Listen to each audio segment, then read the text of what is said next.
Hey y'all! Pokemon Crystal using only one Sentret was trash pandemonium, and this week is sure to rock.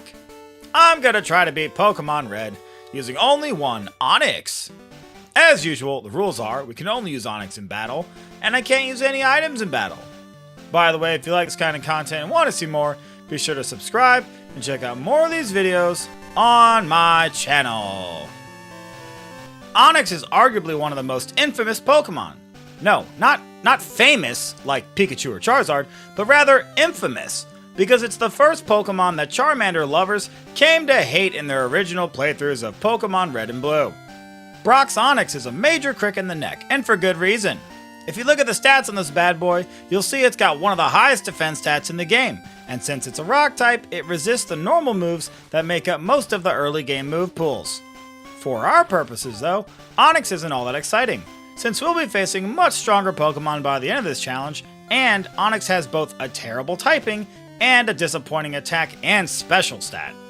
Hopefully, the really awesome ground and rock moves we get will help us through though, because otherwise, I don't know what we're gonna do. Either way, let's shake things up like the Earth's plates. You know, tectonics? Alright, let's do this.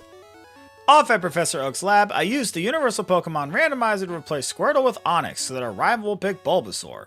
And by the end of the run, the rival's Venusaur will know Razor Leaf, a move that will always critical hit. Considering we're double weak to grass and have terrible special, it's really gonna hurt. In terms of a theme for this week's video, Onix reminds me of the giant snake said to bring about the end of Asgard in Norse mythology, so I nickname ours RagnaROCK. And what exactly do snake puns in Norse mythology have in common? Well, sometimes they're written, but other times they're choral. And listen, sometimes these jokes are highbrow, but other times they're low-key. Onix starts off with just Tackle and Screech. And Screech is actually nice for now to help boost the damage of our Tackle, since Onix's attack stat isn't very good. Plus, without a grass move, Bulbasaur can't touch us, since its tackles bounce off of Onix like water off of a duck's butt. We beat the rival Bubs, but now I can't stop thinking about duck butts. No time to be thinking about butts though. The show then must go on. I make it to the first gym battle with Brock the rock type gym leader, and here we run into the usual issue in this game of having to fight rock types with only normal moves.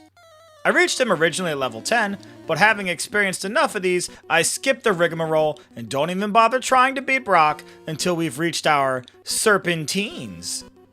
Level 15 in particular, where Onix learns Bind, a stunning move that is super cheap in this game.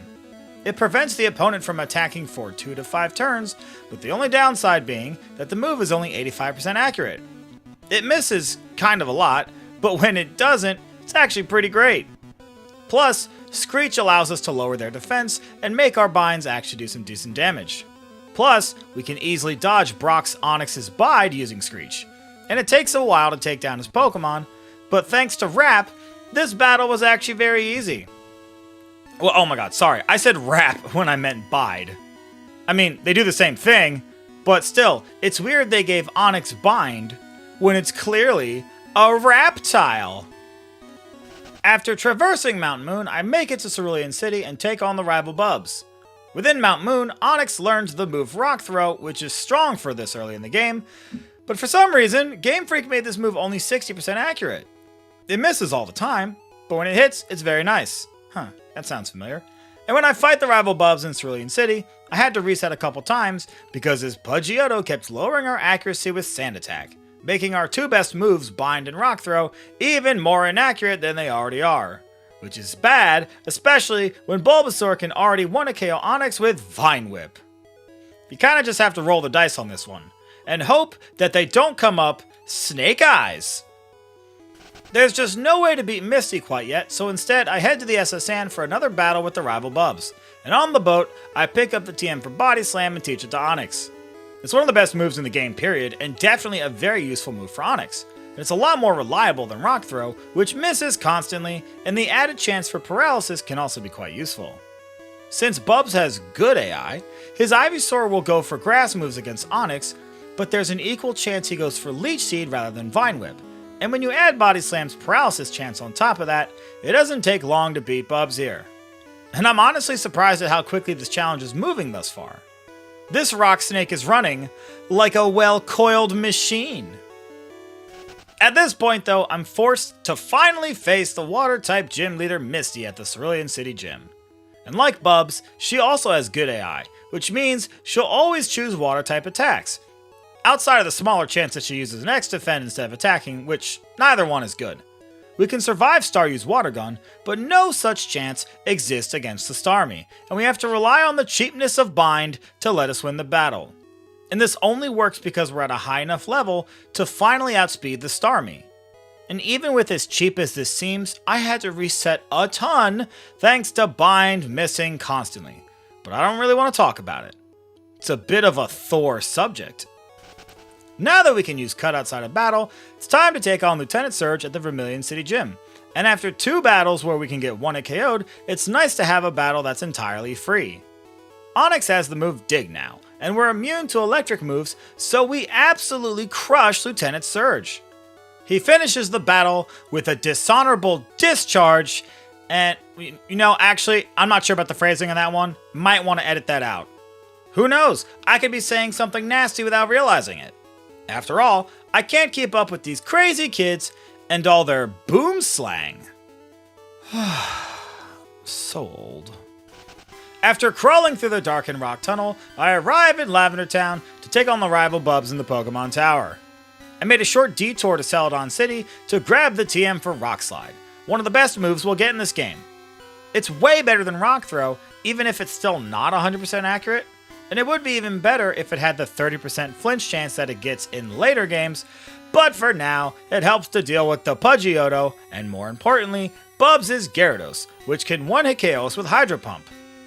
Bind is still incredibly important to do enough chip damage to the water and grass Pokemon that we face to let us pick them off before they can 1-hit KO us, and believe me, they will 1-hit KO us if they hit. I'm glad we were able to beat Bubs this way, because otherwise, I'd have to reconsider our strategy. We're not quite strong enough yet to beat Erica, so in the meantime, I head to the Team Rocket hideout in the Celadon City Game Corner to defeat Giovanni to get the Sylph Scope. And this Giovanni battle is a lot like the Brock battle, except this time we actually have a ground move that can hit Onix and Rhyhorn for super effective damage. We were never in any kind of danger, and we embarrassed Giovanni on his home turf. It's a shame that Giovanni turned to a life of crime too.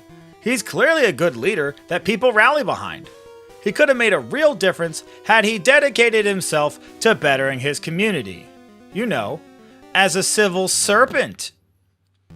Alright, now that we've got a few extra levels, I think we can actually defeat Erica. Which might sound crazy, but hear me out. Yes, of course, any of her grass attacks are going to 1-hit KO us, there's no question about that. But we still have the cheesing abilities of Bind. And with this incredibly cheap move, we're able to nudge the Victory Bell into range of Dig being a 1-hit KO. And the Tangela doesn't actually have any grass moves, but Constrict can lower our speed, which could be bad. But none of that matters, of course, when we just misbind against the Vileplume, letting it knock us out with Petal Dance. Ugh, man, I sure do hate when RNG Fenrir's its ugly head. It's a Norse wolf god, yo. Okay, so after a couple more tries, I get back to the Vileplume and things get nutty. After chipping with Bind, Dig misses the knockout, but Erica uses a retroactive super potion to heal, foregoing the opportunity to attack us with Petal Blizzard. It took a couple tries because of Bind's shaky accuracy, or as the saying goes, a few binds have been around that track, so it's not just gonna happen like that, because I ain't no Valhalla Batgirl. Now it's time to take on Koga at the Fuchsia City Gym. This battle was super easy, and longtime viewers may already know why.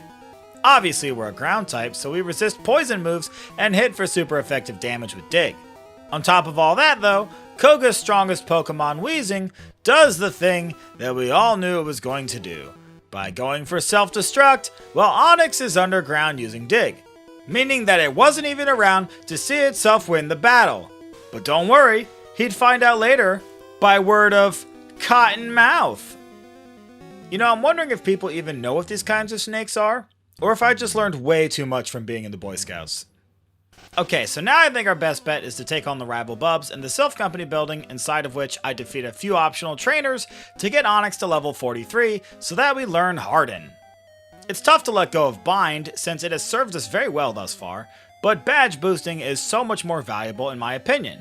And for those that may not know, every time your stats are modified in battle in this game, like us raising our defense with Harden or our accuracy being lowered by Sand Attack, the boosts to our other stats given by the badges are reapplied. Currently, this means that our attack, defense, and speed get boosted, which allows our Rock Slide to 1-KO the Pidgeot and the Gyarados. I mean, if it doesn't miss, that is. Okay. Alright, just gotta try again. No need to get mad. And no need to throw a hissy fit. I keep trying this battle and find success when I change up my strategy to avoid taking sand attacks. I only need 4 badge boosts to attack in order to take out the Pidgeot and Gyarados with a single Rock Slide, so instead of going for 6, I only use 4 Hardens before attacking. And once we get to the Growlithe though, I repeatedly spam Harden even when our defense is maxed out.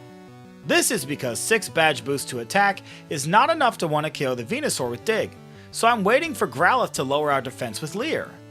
This not only gives an extra badge boost from the Leer, but gives us an additional badge boost by allowing me to go for yet another Harden. And with all these crazy boosts, Onix absolutely annihilates the Alakazam and even manages to crush the much bulkier Venusaur. Then again, you know what they say. The bigger they are, the harder they fall. After beating Bubs, I continue through this building to take on Giovanni, but you already know how it went. Level 45 is plenty strong to take on his team of Pokemon, and we easily win, but this is a prime opportunity to highlight a few mechanics of which not everyone may be aware. First off, despite a bajillion badge boosts, you can see that we don't 1-KO the lead Nidorino, thanks to a critical hit, which ignores all stat modifiers, like the badge boosts. No worries though, since Giovanni's Rhyhorn and Kangaskhan go down lickety-split until, Onix levels up right before the Nidoqueen. And leveling up in battle resets the additional badge boost back to their base, and while it doesn't help Giovanni here, it is something we have to plan around copperheading into the remainder of the challenge. The Psychic Gym Leader Sabrina is right next door to the Sylph Company building, but I'd like the Volcano Badge to help increase our special first, so I head to the Cinnabar Island Gym to take on Blaine, the Fire-type leader. And this battle is honestly embarrassing for Blaine. His lead Growlithe only ever uses agility to boost its speed, giving us every opportunity to get all 6 of our Hardens. It might seem like overkill to badge boost here, since his entire team is weak to Dig, but otherwise, Rapidash could outspeed us and lock us with Fire Spin the way we used to lock Pokemon with Bind. And despite resisting Arcanine's Fire Blast, it does a ton of damage to Onix with its low special. Once we're boosted, we easily 1-KO Blaine's whole team with Dig, but notice that we just leveled up after knocking out Blaine's final Pokemon, meaning we kept our badge boost for the whole battle. That was purely intentional, and all a part of my Planaconda. Now that we have the Volcano Badge to boost our special stat, I head back to Saffron City to take on the Psychic-type Gym Leader Sabrina. Her Pokemon have great special, but lower defense, so it's a pretty even matchup for Onix. Our best bet is to quickly knock out the Kadabra, and then try to set up against the Mr. Mime as much as possible. It has a low chance to attack with Confusion, and will often give us plenty of chances to badge boost, although Barrier annoyingly raises its defense to make our attacks do less damage. Still, it's better to do that, and we get our badge boost, which lets us 1-KO the Venomoth, and also outspeed and 1-KO the Alakazam, where we wouldn't be able to do so otherwise. Assuming that Reflect doesn't have our damage, and confuse us with Psybeam. Okay, we didn't hit ourselves in confusion. Mamma mia, that was close. Now it's time for the final showdown with Giovanni for our final gym badge. And once again, this battle, super easy. I don't even need to manipulate our experience going into the battle to make sure that we don't level up until the end like before either. Because the only real threat here is the Dugtrio going for Sand Attack to lower our accuracy, and then the Cosmos punishing us for all the bind shenanigans that we pulled earlier by making us miss all of our moves. But as long as that doesn't happen, and we don't level up until after the Dugtrio, we can outspeed it and take it down before it becomes a problem. And even without badge boosts, the rest of Giovanni's Pokemon aren't a problem at all, since we resist all of his moves and hit with the super effective dig.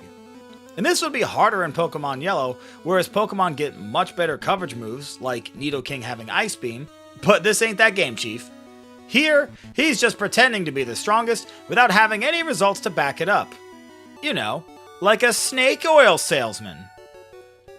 Before we can take on the Elite Four, we have to battle the rival Bubs once again. And just like the battle at the Sylph Company building, he's really tough. His team is the same, barring the addition of a Rhyhorn, which I do not care about in the slightest. Or, wait, maybe I do care about it. You'll see here that I wait until I knock out the Pudgeot before using Harden, since we level up right after we knock it out. Then the Rhyhorn comes out and I start spamming Harden, giving us badge boosts, and also additional badge boosts for every Tail Whip that it uses, and every Harden that we get to use because of the Tail Whips. It's a vicious cycle, and I could really sit here and do this all day, but instead I decide, that seems like enough, and start attacking. Gyarados goes down in a single hit, and the Growlithe goes down in a single hit. I'm worried about Alakazam going for Reflect while we're digging underground, so I use Body Slam instead, but Onix lands a critical hit, which ignores our badge boosts. Oh god. Psychic does a ton of damage even with our badge boost to special, and thank goodness it didn't critical hit, or else we would have gotten knocked out. Venusaur comes out, and it turns out that we didn't quite have enough badge boosts, because Venusaur survives, but then Bubs uses a retroactive potion, foregoing its chance to attack and bailing us out of a jam. Well, if Bubs was just going to heal instead of attacking the entire time, then I guess our snake was never in any danger. So there was never any reason to feel rattled. Speaking of which, it's time to snake, rattle, and roll into the Elite Four. But first, here are the stats and moves. That defense stat is thicker than a Snicker, but that special stat is lower than a Snowblower. And the sad thing is that the attack stat isn't much higher. And I've kept Dig up until now just in case I needed to teach a move to beat Lorelei, so that I could replace it later and then still have the TM for Earthquake for the rest of the challenge. But otherwise, the moveset's pretty great. Harden for badge boost is invaluable, Body Slam Paralysis can bail us out of a tight spot, plus Rock and Ground is a really great type coverage. Offensively, these two types go together perfectly like chips and dip, or as I like to call it, Guacamole. Up first is Lorelei, one of the hardest Elite Four members for Onix to defeat. Who am I kidding? Absolutely the hardest. And Onix has done pretty well thus far during the run, but this battle is a complete stonewall. I really wish I still had Bind to cheese our way through her Pokemon, but even so, that would have taken so many resets because of Bind's accuracy. Plus, we'd have to level up to make sure we outsped her Jinx anyways, so that's kind of pointless. And to be honest, and I'm sad to admit this, we can win at our current level, but it required so many resets that I don't even want to talk about it. And I'm just showing you the winning attempt here, so it makes it look a lot easier than it actually was, but just count to yourself all the things that had to go absolutely perfectly for us to win. We need all of our badge boosts for starters, so we need to get enough full paralysis against Dugong to click Harden 6 times. Oh geez, that happens all the time. And even with all these boosts, we can't 1-hit KO the Cloyster because of its massive defense, so we need it to miss a clamp as well. Oh geez, that's a lot of fun. And then after all of that, we need to knock out the Slowbro without taking multiple water guns. Then, we need to not miss a Rock Slide against the Jinx, which is easier said than done. And to top it all off, we need to not miss multiple Rock Slides against the Lapras, while also dodging a Blizzard in return. And seriously, I do not want to belabor the point by showing you 100 failed attempts, so just know that this was awful, and I hated it. Truly tragic. Like one of the many works of William Snakespeare. With Lorelei defeated, it's time to take on Bruno. The rest of these Elite Four battles will not be nearly as bad as Lorelei, so thank goodness we're all done with that nonsense. Onix is ready to jam against Bruno and his bunch of brawlers, and I'm happy to report that this battle only took a single try. This battle starts off in a proverbial, I know you are, but what am I? As both of our Onixes match Hardens back and forth, but after a couple of Hardens, his Onix locks itself into rage for the rest of its time on the screen. And even with Bruno tacking on an X-Defend for good measure, our dig is a 2-hit KO until Bruno tacks on another X-Defend just to waste some of our PP. And listen, I don't have much to go around already, so I'm gonna need Bruno to chill with all that PP reduction, you know what I'm saying. And after it goes down, there's nothing between victory besides clicking dig, and even with Bruno adding X defense just to prolong the battle, Onix can't be stopped, and we're not even using Earthquake yet. Totally would have been more optimal, but there's something satisfying about slapping around Bruno even without our best moves. After all, clowning on Bruno in these challenges is almost a tradition at this point. It's as American as Apple Python. Now it's time for the Elite Four member Agatha, who normally is a royal pain in the ain, but this time she'll be pretty easy. I replaced Dig with Earthquake since there actually is a chance that Agatha switches her Pokemon into the immune Golbat while we're underground digging, and her lead Gengar comes out and we outspeed it and knock it out with Earthquake. Golbat is a 2-hit KO with Rock Slide, and thankfully it misses the much less accurate Supersonic when it could have confused us with the 100% accurate Confuse Ray. And now that the Golbat is gone, there's nothing to do but Earthquake away. Arbok surprises me by surviving an Earthquake though, but it misses a Glare, and then the final Gengar also survives while taking almost half of our health with Nightshade, but then goofs the endgame by using Dream Eater, letting us crush it for the win. You know, it's so nice for once to completely wreck Agatha on the first try, since she's normally a huge roadblock. It's definitely out of the ordinary. Next up is the final Elite Four member Lance, the Dragon Master. I make sure to use a rare candy to reset our experience so that we don't level up during the battle for the sake of badge boosts. Plus, now our level ends in 8. In Pokemon, the damage calculation rounds up to extra damage for any level that ends in 0, 3, 5, or 8, so this will help us do a lot more damage. All we really need to do is hit 2 Rock Slides against the Gyarados while dodging a single Hydro Pump in return, and that's about a 16% chance to occur, so nothing too crazy. And once we get to the Dragonair, we can set up Hardens. Best case scenario, Dragonair uses Agility or Slam, and even Hyper Beam, since we resist. And honestly, Dragon Rage is doing 40 damage each is probably the worst case scenario. But with 6 badge boosts, we're able to 1-hit KO Lance's 2 Dragonairs and the Aerodactyl, but the Dragonite's actually beefy enough to survive. I mean, it can't do anything meaningful to Onix though, so we Rock Slide for the win.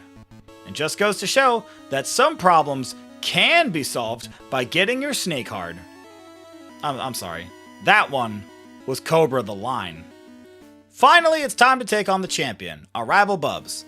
I make sure to heal up, restore our BP, and use another rare candy to reset our experience. And coincidentally, hit another one of those damage rounding levels. Well, there's nothing left to do but head into the battle. And the Pidgeot is perfect for setting up Hardens. Even its super strong Sky Attack barely dents our Diamondback, and a single Rock Slide clips its wings. We outspeed the Alakazam, and Rhydon doesn't pose that much of a challenge. In fact, it gives us the chance for 2 extra badge boosts. Rock Slide and Earthquake are 1-hit KOs on Gyarados and Arcanine respectively, but the real problem is that we level up right before the Venusaur. This means we lose all of our badge boosts, so Earthquake's not even a 3-hit KO, and there's nothing to stop Venusaur from dunking on us with Mega Drain, Razor Leaf, or Solar Beam. Without all that attack and special, our Snake doesn't have a leg to stand on. Well, I guess that's kind of always the case, isn't it? So I use our rare candies until we reach level 66. Why, you ask? Well, each level we acquire increases the amount of experience needed to reach the next level. Ipso facto, the extra level means the experience required to level up becomes just high enough that we won't level up until after the Venusaur, meaning we can fight it with our badge boosts. Still, 6 badge boosts isn't enough to take out the Venusaur in a single hit, so I try something new and spam Harden against the Rhydon. I'm fishing for it to use Tail Whip and Leer to lower our defense, which badge boost our stats, while letting me use extra Hardens for extra badge boosts on top of that, and now with all these extra badge boosts, not only are the Gyarados and Arcanine 1-hit kills like before, but so is the Venusaur! Yeah, baby! Woo! Alright, got a little crazy there. Sorry, was feeling a little Viper active. It must be time to take my Adderall. And with that, the challenge is over. You know, overall, Onix actually surprised me.